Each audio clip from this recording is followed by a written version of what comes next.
And vice versa, since I'm so big on cross training, having somebody being able to come from the front desk or reception area to be able to do a simple repair like a nose pad, or a temple replacement or a frame switch, or an adjustment that frees me up to continue to work with patients. So What I hear consistently is that practices are having troubles with staff.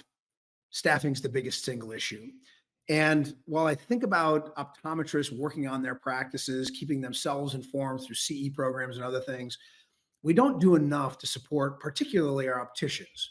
And we've done a lot of emphasis on leveling up the knowledge of our opticians and our practices by working with third parties like our suppliers, frame and lens company reps. But this is an area that we need to be doing more work because we're hiring unseasoned and inexperienced personnel. And good opticians are just so hard to find and even keep that this is an area of importance to us. And so I talked to Mike Della Pesca. He's president of Quantum Optical, which is a really important optical CE company in our market. He's an incredible resource to help us learn how to take our optical staff to the next level. And our conversation is fantastic. Check it out. This is the Think Again podcast.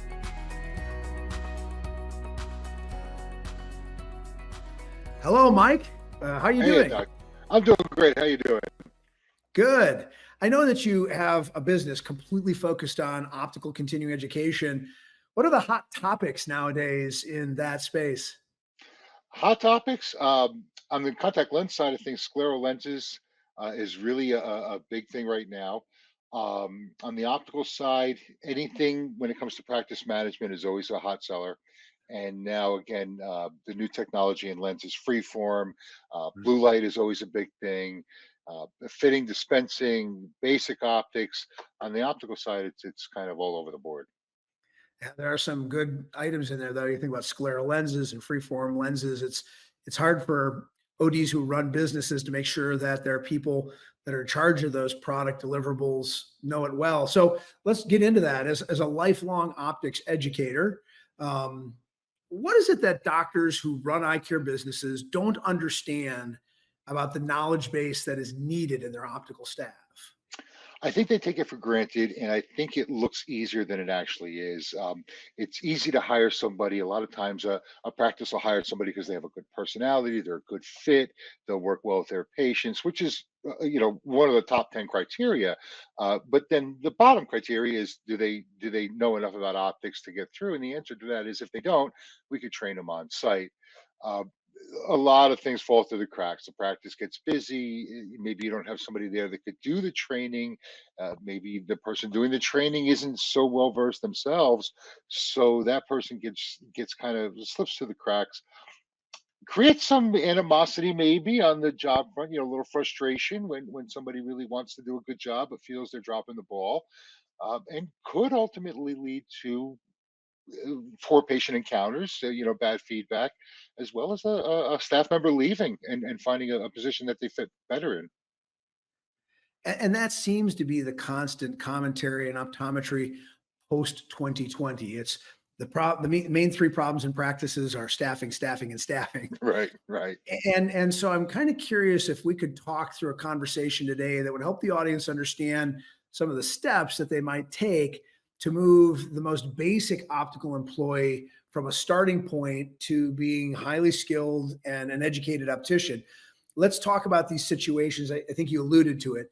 You got this candidate, you hire them because they passed the test of being a great person, and they're Right. going to turn into a base level optical employee. And I think a lot of us who did that, I'm guilty of it, would start with a lensometry. There's got to be a more formal approach. There is. I look at it as kind of a cradle to grave thing. When nobody wakes up in the morning and says, "Hey, I want to be an optician today." Usually, they kind of fall into this position somehow, some way. Everybody's got a story. So, how can you nurture the drive, right? Uh, Well, first thing would be to get them basic training, 101 level stuff. A lens is round and a lens is made out of these materials, and then have them understand the concepts of what it goes into, say, a pair of eyeglasses for a dispenser. After that, maybe a little bit more hands-on type things, fitting, repairs, alignments, things maybe not on a patient, but things that, if you break a frame, you break a frame, doing alignment, doing a bench alignment, using a manual or an auto lensometer to get the feel for the equipment, then maybe moving them up to the next level of dealing with patients. Uh, all the while hanging out with somebody on the sales floor to see how things are sold, how you take the approach of, taking visual needs, occupational needs, recreational needs. So they're learning from by doing and listening, and then maybe another step into the pre-testing area. Just because we wear an optician hat doesn't necessarily mean we have to stay in the dispensary. I know when I dispensed, what made me more valuable was I had an understanding of what it took to do pre-testing, so I could fill the role of a technician if need be, and vice versa. Since I'm so big on cross training, having somebody being able to come from the front desk or reception area to be able to do a simple repair like a nose pad, or a temple replacement or a frame switch, or an adjustment, that frees me up to continue to work with patients. So using the office as a team versus this is my job and this is your job and then never the two shall meet is a much better approach. And I think optometry is finally realizing that now. The next question would be, how do we get So there's so many questions I have in what you just said. there? Let me see if I can hit one here. You've given us a sense that there is a progression in training these folks, and I think most people listening would say, okay, training them on lenses and treatments, check, I do that. Training them on bench adjustments, yeah, I do that. How important do you think it is that these people get trained early to sort of understand the visual state and disease states that patients have? In other words, do you recommend in any way that they get treated on what myopia is and presbyopia and Oh yeah. diabetic retinopathy, or do you think that that's not for the early employee? Maybe not the advanced diseases, diabetic retinopathy, things of that nature, glaucoma. Maybe not the medical side of it, but certainly the basics, right? Using a term farsighted, nearsighted means nothing until you understand what it is, and then you understand it's actually a hyperope or a myope.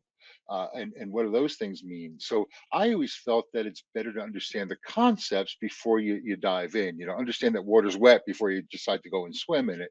And that's what I see. I see, not only it's a matter of, hey, you know what an AR is, you know what a blue light filter is, you know what UV is, check. Why do we prescribe those things? And why is the answer? It's always why. Post cataract, do we have to worry about this versus that? Post LASIK, do we have to worry about this versus that? So there are some whys in there that we absolutely need to address first before we even fit a patient, or get involved with a conversation on lenses, frames, or other. All right, so great advice. So we want to add in that part of these base level training should include, the whys.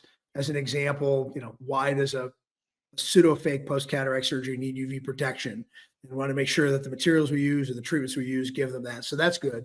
And the other thing that came out of what you said earlier is this idea of cross training. I don't want to say sooner than later. You have a philosophy that works. I think a lot of practices do try it with these early optical employees where you're trying to get them taught all of the nuances.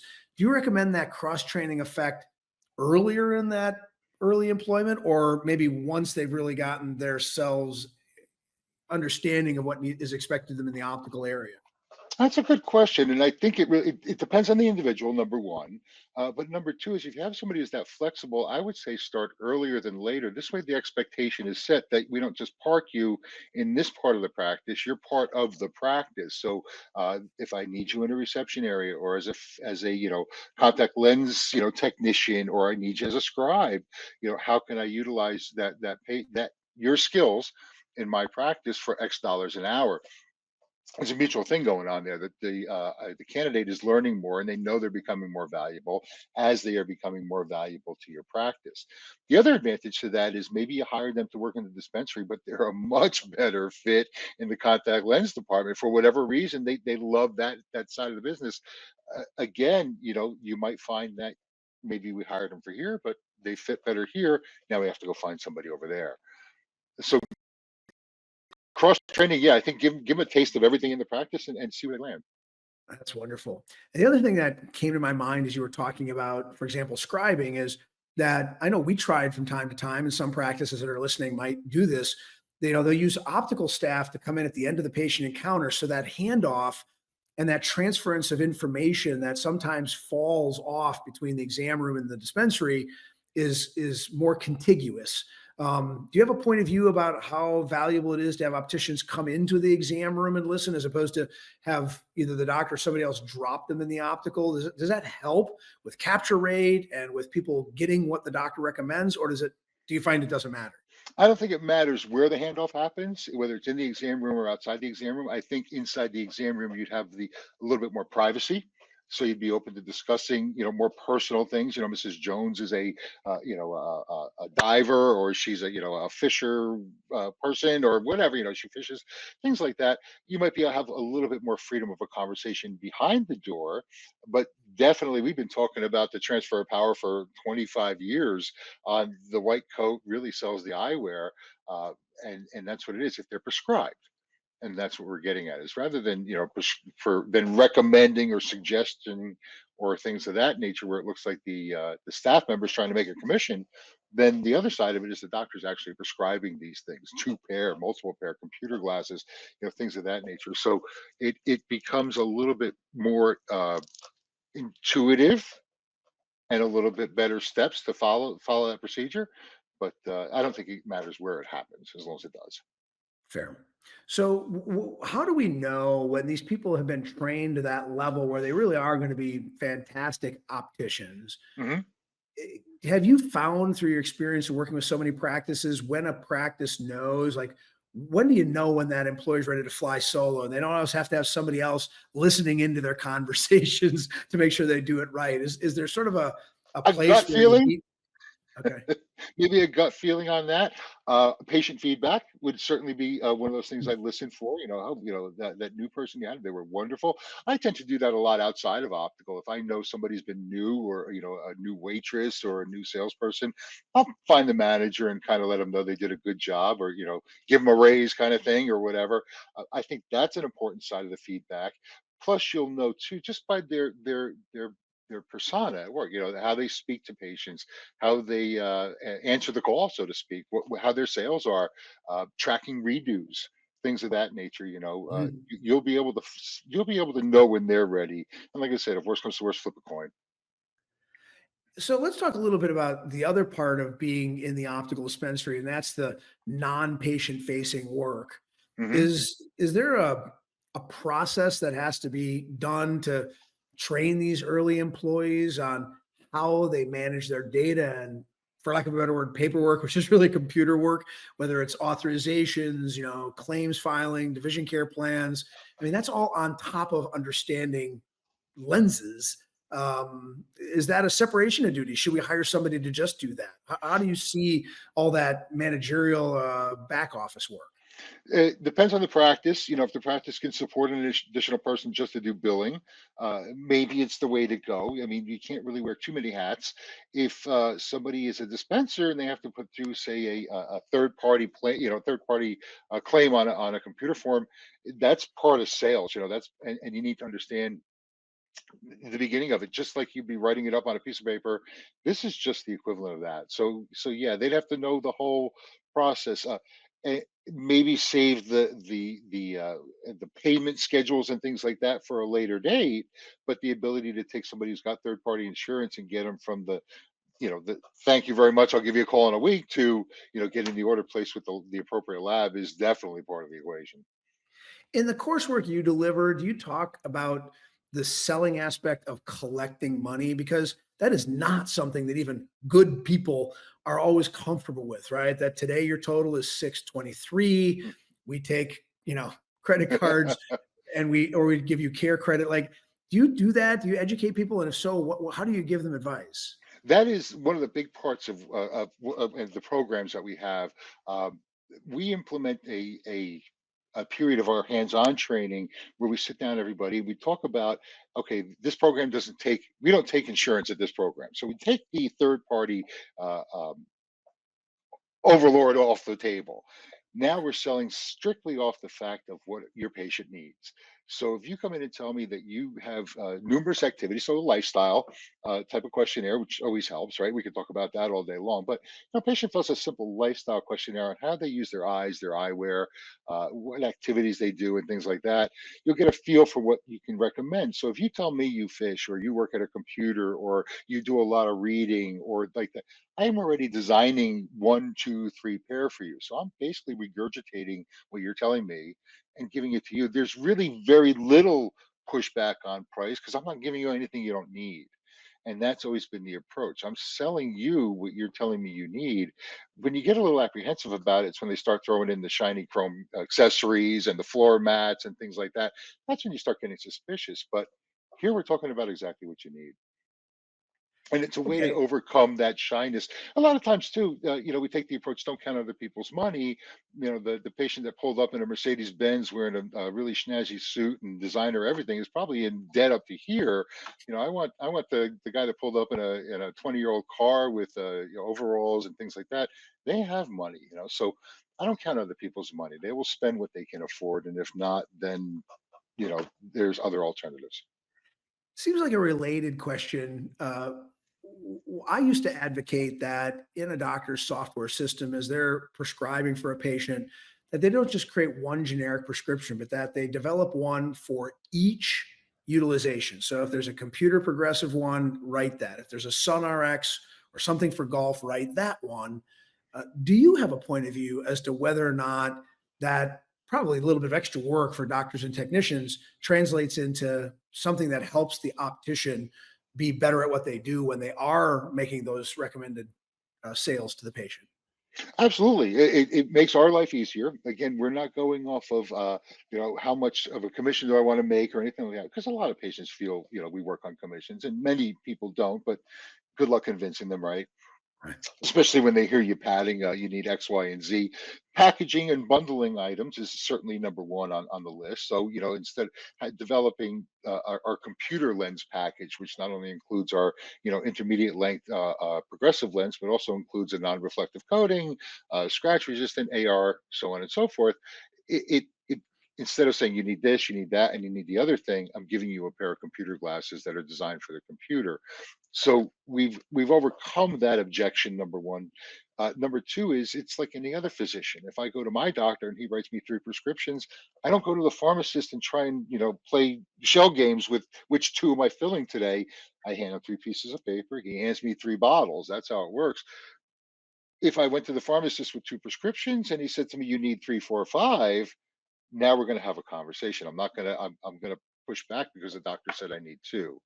So the doctor's word goes back to the white coat and the authority. The doctor prescribes two pair. You're going to sell two pair more often than not. So let's get to the top of the chain. The optician who's doing great work has developed fantastic skill sets. How are we expanding their skills? I'm making this up. Or do they become somebody who starts meeting with frame reps and they get taught to deal with inventory levels? I don't know. I'm asking you. I don't know if that's even an example. How you take these really skilled folks and you keep them in house, because I hear stories of doctors losing skilled people to outside places where they aren't using their whole skill set because they're just getting paid a few bucks more an hour by some big entity in their town. How can we advise them to make these people feel like they're doing a really important job in the practice? Money talks, absolutely. Somebody's going to chase down $3 an hour. That's 120 a week. That's not life changing money, but it does, put fuel in your car. Right. So, would that $3 an hour made a difference at your practice? You have to ask yourself, are you willing to lose somebody off a couple on off a one, single vision pair of glasses a week is really what it comes down to. It's more of a principle thing. I feel the mindset is, well, all my opticians make $25 an hour, but you might have a special one that might deserve more or less, or more, I should say. Uh, so payments on what the kind of going rate is in your demographic is top, in New Jersey, it's going to be different than Connecticut, than Indiana. So in your demographic, I would pay at the top end of the scale if I wanted to keep somebody that was valuable to me. That would be number one. Number two is I would enforce their training, and I would recognize their certification. Like I said, cradle to grave. It doesn't stop at now stuff. And push them to get their AOA optometric certification, a CPO, CPOA, CPOT. Push them to maybe go for ABO or NCLE certification, which is outside the realm of a typical dispensing optician. They're getting to more contact lens fitting. Pay for that certification. It's $125 every 3 years. You can swing it. It's a lunch a year. Pay for their continuing education and make sure they get quality education. I'm not saying you have to send all your staff to Las Vegas for a 3-day bender on a weekend, but make sure they get good quality education. And if their skill set warrants it, give them additional responsibilities that can further increase their salaries as well. Do doctors adequately use these trained dispensing opticians for those additional responsibilities? Do you feel like some people are just underutilized because the doctors don't quite know how to use them? I mean, people are always hesitant to sharing duties, especially when it means they see more information in the Right. practice.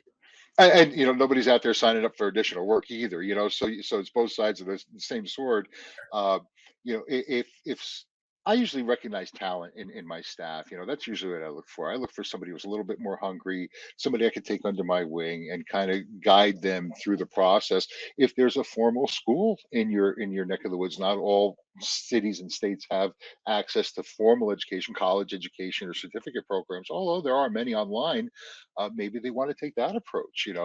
Uh, I offer certain training programs that I have through Quantum Optical, but maybe somebody's looking for a degree or a state license at that level. Those are the things I would support if somebody really wanted to go that far. Maybe half their tuition if they get a B+ or better grade. There could be merit incentives for things like that. Huge. I sometimes hear my colleagues say that when I do that, I'm just training them for the next person. But you have encouraged us to think about it differently, that this investment in these folks can actually be the reason they stay with you. And I think that's really important to emphasize. There is 1,000 different ways to say that, Doc. And I tell you, I've heard this. I've been training opticians for 30+ years, and I got to tell you, I heard this 30 years ago, and it's still true. What if I train them and they leave me? Right? That's always the question. If I spend all this money and I train them and they leave me, the flip side of that is, what happens if you don't train them and they stay? That's dangerous. If they leave, they leave. For the time being, you had some quality people there. But if they don't know much and they stay, you're looking at things like high levels of redos that maybe are costing you patients. You might be looking at lost sales, dispenser errors, poor frame selection, things like that. So those little nickels and dimes that you're losing for somebody that you didn't want to spend a couple of bucks training is going to come back to bite you somehow, some way. Folks, you've heard it from the best. Mike Della Pesca, thank you for being my guest on today's Think Again podcast. Thanks, Doc. And if anybody is interested, we do have numerous programs at Quantum Optical. My favorite, my baby, is the Pinnacle program. It's a 2-day hands-on staff training program we do right in your practice. We offer the lecture portion of that online. We have various forms of continuing education, free library if you don't need the credit. And we also offer ABO and NCLE exam review prep. So if you wanted to train your staff, quantumoptical.com is a place to do it. I can't thank you enough for being our guest today. And that's it for the Think Again podcast, brought to you by GPN Visions, a peer-to-peer learning community to help grow your eye care business.